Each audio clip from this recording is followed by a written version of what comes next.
When you're asleep, ladies and gentlemen, you need your dreams.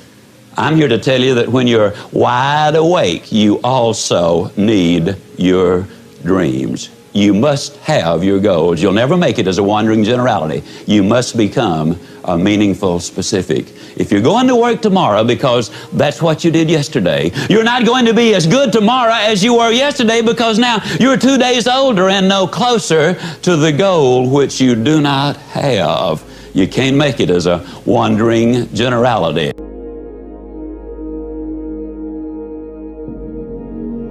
Tell us about some of the jobs that you've held over the years selling, and what you've sold, and some of the lessons that you learned in selling over the years. Well, I sold heavy-duty waterless cookware on the door-to-door demonstration plan, and that was a marvelous experience. It took me, for the first 2.5 years, I struggled financially. Now, that doesn't mean I didn't sell a lot, because I did. I sold my furniture, sold my car. And that's fairly close to the truth. It really was. Then I went to a meeting, and a man named P.C. Merrill, who's an American Indian, persuaded me that I could be the #1 salesman in America out of the 7,000-member sales force. He said, "You've got everything that it takes to be a great salesman if you just believed in yourself and went to work on a regular schedule." And this is in the cookware business. That's still. right. Okay. And I put on the demonstration and door-to-door sales and so forth. I'd never had anybody say something like that to me. You could be a great one. You could be the national champion. Now, I've always been loved, but nobody ever thought of me as a champion. Because of Mr. Merrill's integrity, and because he had written the training program, and because he had set all of the records, I took him absolutely at his word. The previous year, I had not been in the top 5,000 out of that 7,000-member sales force. But the year after Mr. Merrill got through with me, I was #2 out of the 7,000. Had received the best promotion that was available in the company at that time. And the interesting thing about the success that year, he did not really teach me that much about sales. I'd been in it 2.5 years at that point. But what he did teach me was about who I was. The picture I had of myself changed dramatically. I started thinking as a champion and performing as a champion. And I did finish #2 and had that wonderful promotion.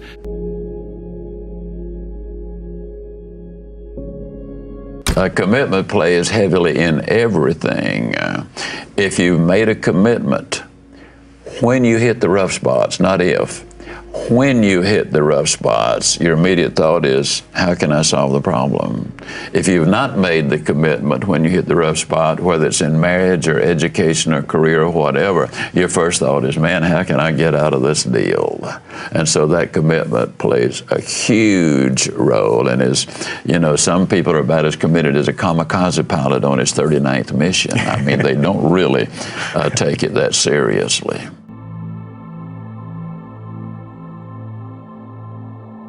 I was raised in a little town of Yazoo City, Mississippi. Now, I know that a lot of folks go around the country trying to impress people by claiming to be from Yazoo City. But I really am. Now, when I was a boy, during the Depression, we lived next door to some rich folks. I knew they were rich for 2 reasons. Number 1, they had a cook. Number 2, the cook had something to cook. And during the Depression, that was a sure sign of wealth. I was over there for lunch one day, as I tried to be every day. And now, don't misunderstand that. Even though there was a Depression on, we certainly had plenty to eat at my house. I know we had plenty because if they ever passed my place for seconds, they'd always tell me, no, you've had plenty. So I know we had plenty. Now, the cook brought the biscuits out, and this is not an exaggeration. Those biscuits were not as thick as my wristwatch. And I looked at her for a moment. I said, Maud, what in the world happened to your biscuits? She reared back, gave a big old tummy laugh, and said, well, I'll tell you about those biscuits. She said they squatted to rise. But she said they just got cooked in the squat. You know anybody that gets cooked in the squat?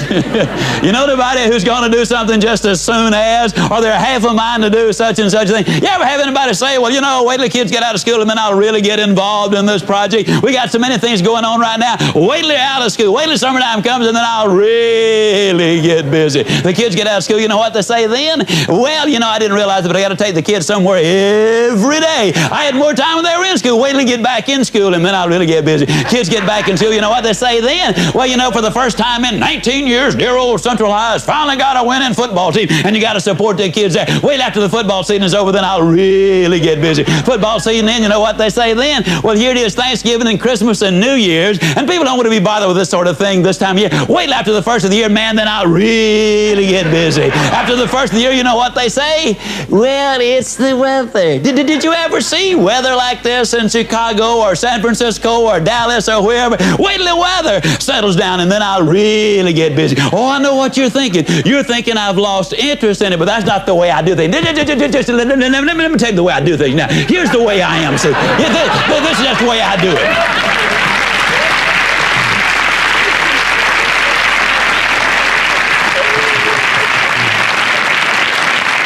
See, the way I do things is I get everything organized. I get it lined up. I have everything in just such and such order. And then, man, once I get it all put together, that's when I really get after it. I mean, that's just the way. I've always been that way. Do things that way. I know some of these other folks are ahead of me right now, but you just wait. I'll catch them. But this weather, it is just so horrible. Wait till it clears up. And the weather clears up, you know what they say then? Well, here it is. It's Easter time. And Easter time, you know, that's a family time. And we always spend a lot of time together. And you said so yourself. The family is extremely important to you. You do the work for the family, and if you can't spend some time with them, you might as well not do all of the work. I mean, wait till after Easter's over, then I'll really get busy. And then after Easter, you know what they say? At long last, we've got some beautiful weather. And I haven't hit a golf ball or wet a hook and I don't know when. Man, I got to have some R&R. I got to have some rest and relaxation. And you know, you said you can't work all the time. I mean, an individual needs some time with himself. Wait till I relax a little bit, and man, then I'll really get after it. And finally, they get after it a little bit, you know, or when they have the fun and relaxation, then they say, well, it's almost time for the kids to get out of school. And that's where we came in. As we'd say down home, folks, you can put this in your pipe and smoke it, because it's the truth. The people who wait for Aunt Matilda to move out, or John to get on the day shift, or the new models to come out, or the new mayor to come in, or for the new advertising campaign to get started. The people who wait on the new senator in Washington, or until inflation slows or the rate of interest come down. The people who wait for changes to take place out there before they do the changing in here are flat going to end up getting cooked in the squat. The rule is simple. You do it now. You do it now.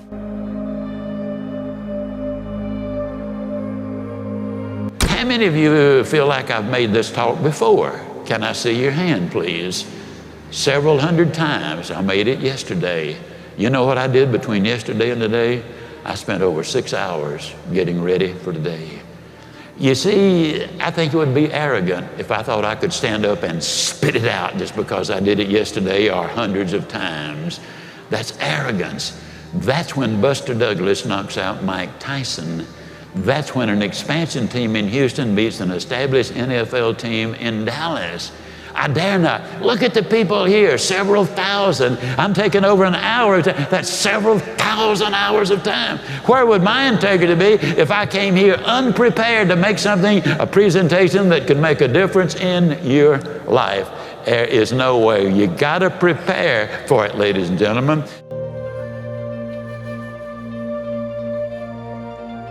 Almost did not go to the most important sales meeting I would ever have missed. That's that morning I awakened. I'd been up there in Charlotte all day long at a meeting and didn't learn anything. 5 o'clock, the alarm clock goes off, and it was an alarm clock in those days. Now it's an opportunity clock. If I can hear it, that means I've got an opportunity to get up and go. If I can't hear it, that might mean I done got up and gone. Well, anyhow, went off. We were living in a little 3-room apartment above a grocery store. 5 o'clock, weather was horrible. When the clock went off, you know, I looked out and I said, no sane person would ever get in a little Crosley automobile without a heater in weather like this and drive all the way to Charlotte to go to another meeting. So I lay back down. As I lay down, the words of my mother came back to me. Son, if you work for a man, you work for him all the way. You're loyal to him in every way.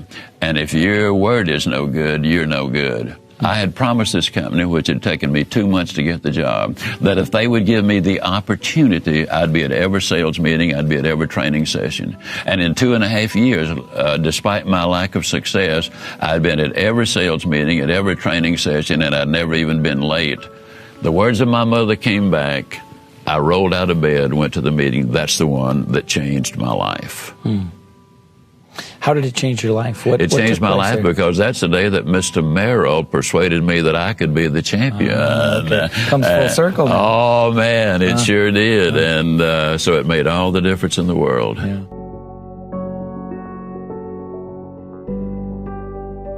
I want to talk a little bit about goals on the line of how do you lose 37 pounds and write a book. I'm just going to kind of give you that as an example. For 24 years of my adult life, by choice, I weighed well over 200 pounds.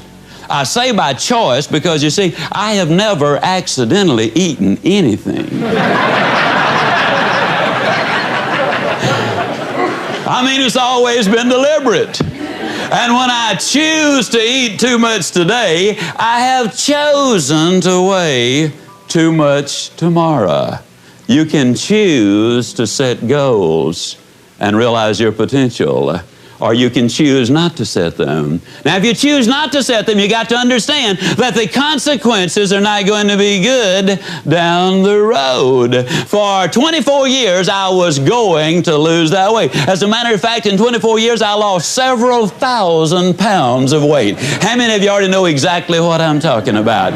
But it wasn't until I wrote it down, put a date on it, listed the obstacles I had to overcome, identified the people, the groups, the organizations I needed to work with, spelled out a plan of action, set that time limit in there, and identified all of the benefits to me. It was only when I did that that the goal became a reality and I lost the weight.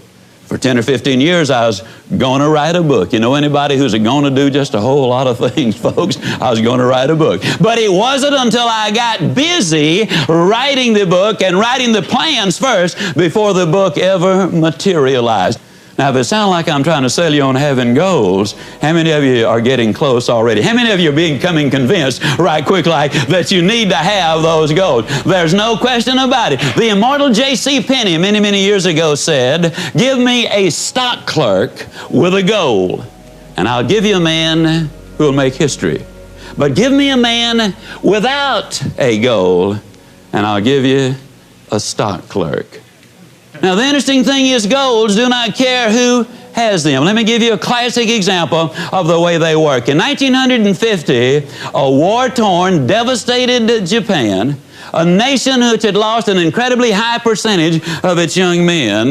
Their cities were in ruins, they had been bombed out, but in 1950, they got together, they meaning industry and government got together and set a goal. The goal was we're going to be the #1 nation in the world during the 1950s in the production of textiles. In 1959, ladies and gentlemen, they accomplished that objective.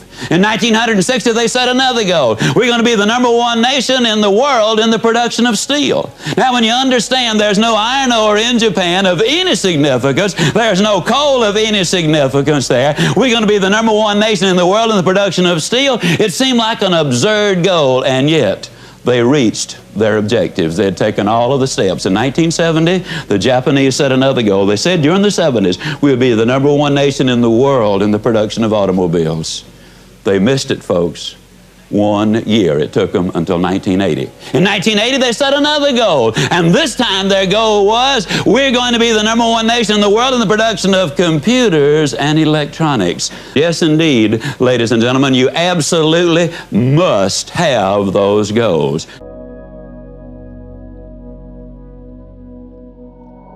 Let me share with you a true story out of my notebook of life. A number of years ago, got an incredible letter from a gentleman in Toronto with a substantial check in it. He said, my friend Steve Walker is following the wrong role model. He's working himself to death. His family is falling apart. His health is in danger. And he's modeling himself out of his boss. And he trusts you and respects you. If you will give us 1 hour, I will fly him to Dallas and give you this check. Wouldn't you love to have a friend like that? I sent the check back and I said, come on down.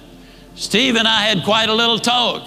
And in our talk, I asked him why he had such a role model. What about this man that made him so completely important in his life? And he said, well, he's the most successful man I have ever known. And I said, well, Steve, what do you call success? Now, it took several minutes for him to go down the list. But the interesting thing is, though they're not in the same order that I have put them, or we list them now, these are the 8 things that he said he really considered to be successful. If a man was happy and healthy and at least reasonably prosperous and secure, if he had friends and peace of mind and good family relationship and the hope that the future is going to be better, he said, I'd consider that man as successful.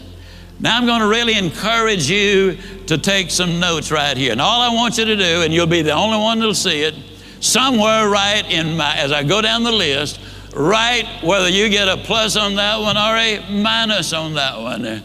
You'll be the only one to see it, but it might be an eye-opener. You see, most people never dare to evaluate really where they are. And you got to know where you are before you can really determine your chances of getting what you really want out of life.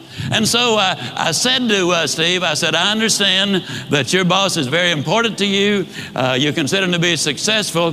When he finally got through with the identification, as I said earlier, these were the 8 things that he said, I think that's important for success, to measure success. I said, well, Steve, let me ask you now, as far as happy is concerned, tell me, how happy is your boss? He said, oh, I don't think he's happy at all. I said, why not? He said, well, I've never heard him laugh, and he seldom smiles, and besides that, he's got ulcers. I said, well, do I give him a plus or a minus? He said, oh, you give him a minus. Please grade yourself as we go. This is so important for you. Then I said, that also tells me something about his health if he's got those ulcers. Do I give him a plus or a minus? He said, you give him a minus.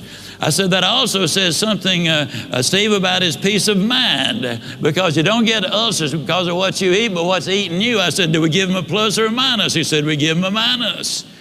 I said, Steve, I've asked you one question about what success is, what balance is, what's important to you. One question, and your boss comes up with 3 minuses. I said, tell me how prosperous he is. He said, man, he's got money running out of his ears, and he's getting more every day. I said, we give him a plus on that one, don't we? He said, we sure do. I said, how secure is your boss? He said, well, he's as secure as money can make you. And I said, well, Steve, let me ask you, did you read where 2 billionaire brothers here in Dallas went bankrupt? I said, how does your boss compare? Oh, man, he doesn't have that kind of money. Did you read where our ex-governor was worth $100 million at one point? He's now bankrupt. How does your boss compare? Oh, he doesn't have that kind of money. Now, understand, Steve equated security with corporate position and bucks in the bank. So I said, well, Steve, let me ask you, would we give your boss a plus or a minus or just a question mark on that? He said, let's be generous and give him a question mark. I said, how many friends does your boss have? I hope you're marking these for you. How many friends, real friends, does your boss have? He said, I don't think he's got any. I'm not his friend. I just happen to admire the guy. To tell you the truth, he's somewhat of a jerk. And I said, okay, we give him a minus on that one. I said, tell me about his family. And he said, well, his wife's divorcing him. Well, that one's easy to answer. I said, how much hope does he have for the future? He said, well, before I started talking to you, I thought he had a lot. But right now, I don't think he's got any. Why did that statement come forth? Because for the first time, he had evaluated it. That's what we need to do, evaluate where we are. Are we investing our time properly, using our resources properly? What will the end results be? Well, then I said to Steve, when that was over, we give him the minus there. I said, Steve, of the 8 things that you consider marks of success, he gets 1, 2, 3, 4, 5, 6 minuses. He gets 1 plus and 1 question mark. I asked Steve a question. I'm going to ask you the same question. Steve, would you swap places with your boss right now, knowing what you know? He looked at me kind of stunned. He slowly rose to his feet and said, no, I wouldn't. Would you?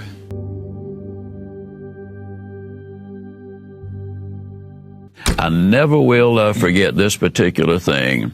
On the radio interviews I was having done and did, at least 90% of the first 25 of them would always start with the same thing. Zig, they tell me you could sell anything to anybody. I said, yeah, they lied to you when they said that, because you've just described a con artist. No legitimate professional salesperson would ever dream of selling anything that he did not fervently believe was in the best interest of the person he was selling to. Of all of the qualities that a good salesperson must have, number one is integrity. Because if they don't have that, you see, we are trained as salespeople to persuade other people to buy, to make decisions. And an unethical salesperson can persuade people to buy things that they don't need, are overpriced, or they pressure them into buying it. A legitimate, integrity-driven salesperson will only sell a product that will enable him to sell them again and again and again. A product he would sell to his mother, in other words. That's the kind of salesperson who has long-term balanced success.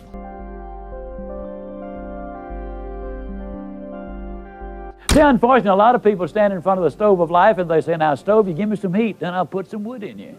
That ain't the way it works. You got to put something in before you can get anything out. So many times, you know, the employee goes to the employer and says, give me a raise, then I'll start coming to work on time. Or so many times they will come to him and say, make me the boss. Now, I know I haven't been here very long, don't really deserve to be the boss, but I just function better when I am in charge of things. You reward me now, and then I promise you, I'll learn what this business is all about later on. Reward me now, and I'll produce later. It doesn't work that way. Can't you just see a youngster in school saying, teacher, if I take a failing grade home, my parents are going to skin me alive. Pass me on this quarter, and next time I'll study more than anybody else. Reward me now, I'll produce later. It doesn't work that way. Can't you just see an old farmer standing out in the fields in October and saying, Lord, I know I didn't plant a thing this year, but if you give me a big crop this year, I'll plant more than anybody next year. It ain't that way, folks. You got to put something in before you can expect to get anything out. Well, he's just pumping away. You know, that's hot. It's August. I mean, the question is just how much pumping are you going to do for a drink of water? And finally, old Bernard said, you know, Jimmy, I don't believe it's any water down there. Jimmy said, yeah, it is, Bernard. You know, in South Alabama, the wells are deep. And, oh, we're glad they're deep, because the deeper the well, the cooler, the cleaner, the sweeter, the purer, the better tasting the water. And isn't that true of life? Isn't it true that if you could become an MD by 6 weeks of summer school, that the rewards would be almost minimal or nothing? And how many patients would you have? Isn't it true that if you become a sales expert in 3 days of a training school, that the rate of pay would go down rather radically? Isn't it true that anything worth doing is worth doing poorly? Until you can learn to do it well. We'll never know how many kids have missed a college scholarship because they didn't study an average of 10 more minutes a day. We will never know how we come so close to promotion, but we grew discouraged and quit too soon. We'll never know how much more success we would have had we just had a little more pumping in there, and pump and pump and pump and pump. Well, finally, old Bernard just got disgusted. He threw up his hand. He said, Jimmy, there's just no water down there. Jimmy said, don't stop, Bernard. Don't stop. If you stop, the water's going to go all the way back down, and then you're going to have to start all over. The reality is, folks, and I'm totally convinced of this, this is the story of America. This is your story. This is the story of success. This is the story of life. I believe with all of my heart that if you will pump long enough and hard enough and enthusiastically enough, that eventually the reward is going to follow the effort, and then once that water starts to flow, all you got to do is just keep a little easy, steady pressure on it, and you're going to get more water than you can possibly use. The basic problem is this. So many times people get involved in something and they'll say, well, I'll give it a try, and if it works out, that'll be good, and if it doesn't work out, I mean, hey, I ain't gonna kill myself. You know what I mean, fella? Well, I gotta tell you something, folks. You're gonna pump forever like that before anything happens. When you get into something, grab that sucker and get with it. And then once the water starts to flow, then, ladies and gentlemen, that's what Strategies for Success is all about. You need to read at least 20 minutes every day. Now, I spend about 2 hours a day or more, but you got to understand, this is my business, this is my life, this is my profession. I got to do it. Fortunately, I just absolutely love to do it. But 20 minutes a day will make a dramatic difference. Now, obviously, I'm talking about reading something good, powerful, positive, biographies, autobiographies, self-help books, motivational books, books about your business, your profession, the industry of which you are a part, books about human nature, how to deal with people. If you are an average reader, that's 220 words a minute. If you will just read 20 minutes a day, at the end of the year you will have read 20 200-page books. That is 18 more than the average American reads in a year's time. That will give you a colossal advantage in whatever it is that you're doing.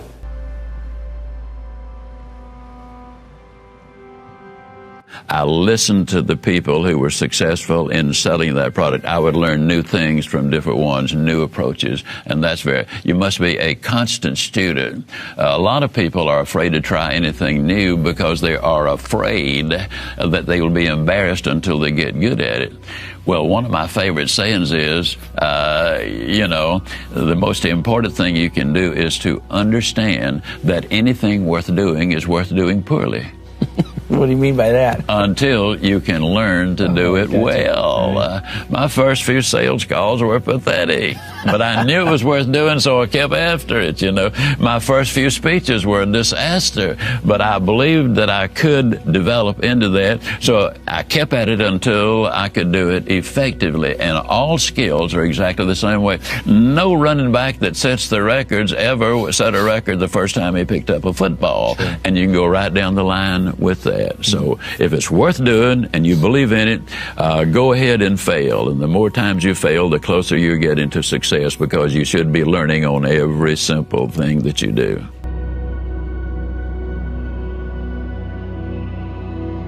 A number of years ago, Laurie Majors, my executive assistant, got a phone call from a lady in Birmingham, Alabama. At the end of the conversation, she said, Zig, she said, I believe this woman thinks she's got an impossible problem, but I believe you can solve that problem with her in just a few minutes if you will spend that time with her.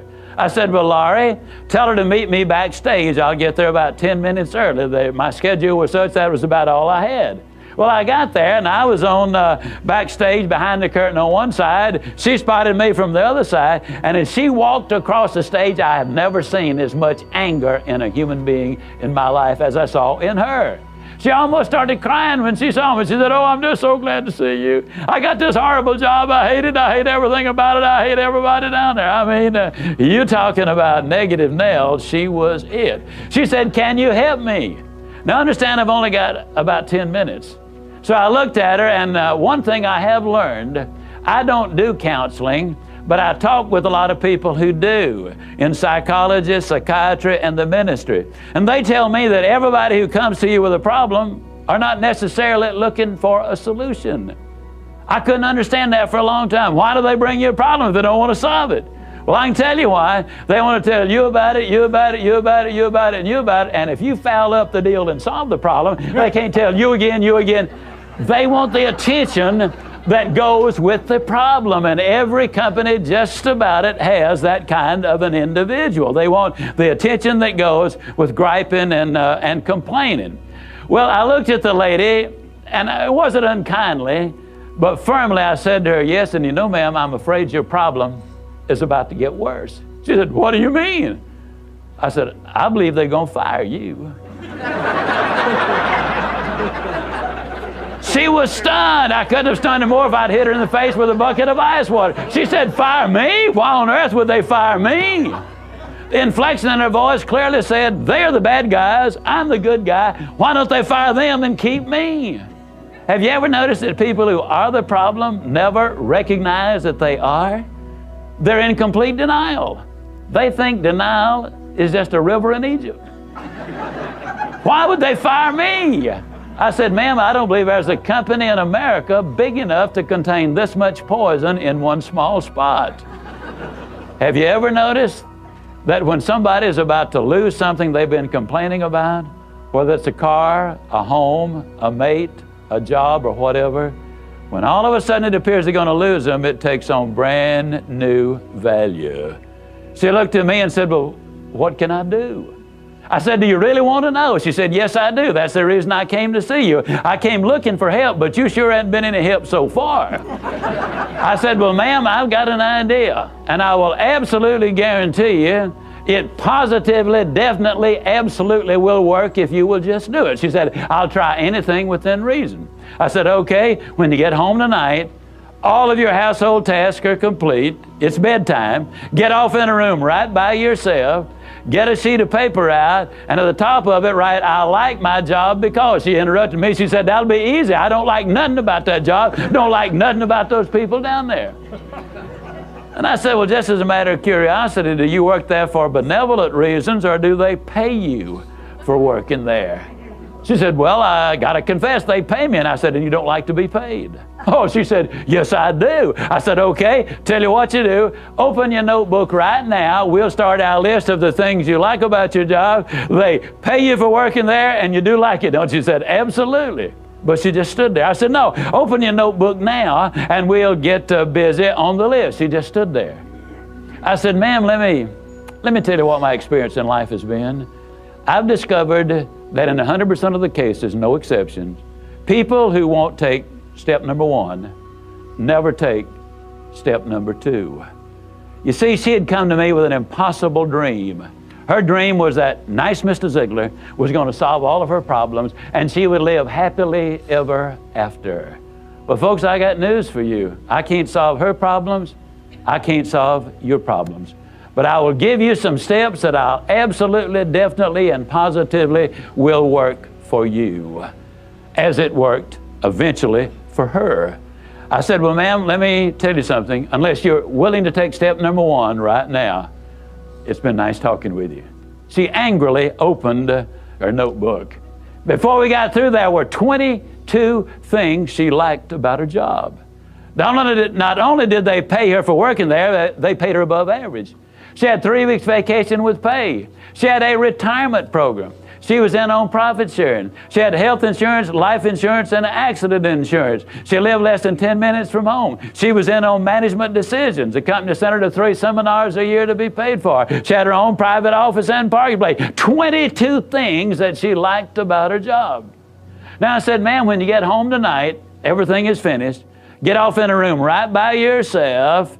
Close the doors, change one word from I like my job to I love my job. Get in front of that mirror, and folks, I cannot say this strongly enough, but I'm going to try. The eyes are the windows of the soul. Look yourself in the eye, and with excitement and enthusiasm, say, I love my job because they pay me for working there. I love my job because they pay me above average for working there. I love my job because I have a wonderful insurance program. I love my job before every one of the statements. You will sleep better that night. You see, there's something hidden in what I'm saying to you now. When she says, I like my job, she's really saying, I'm grateful for my job. And of all of the emotions we can have, according to Hans Selye, the #1 stress specialist in America, the healthiest of all human emotions is gratitude. I said, you go down that list.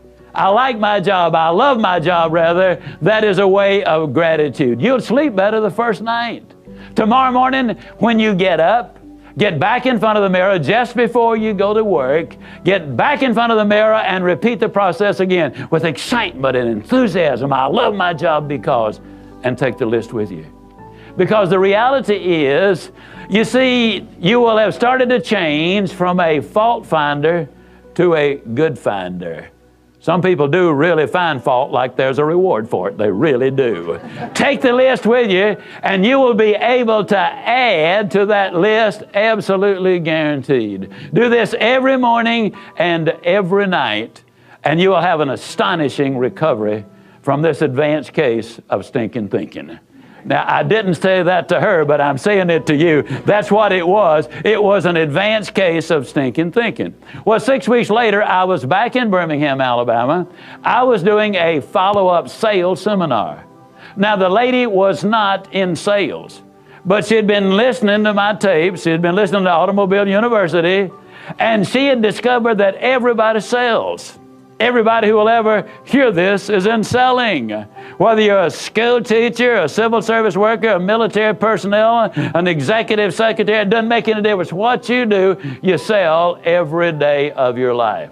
There she was at the sales seminar, seated on the front row, grinning so wide she could have eaten a banana sideways. I'm telling you, you're talking about somebody that was excited. She was turned on. I said, well, how you doing? She grinned even more broadly and said, Mr. Ziglar, I'm doing wonderfully well, and thank you for asking. She said, you cannot believe how much those people down there have changed.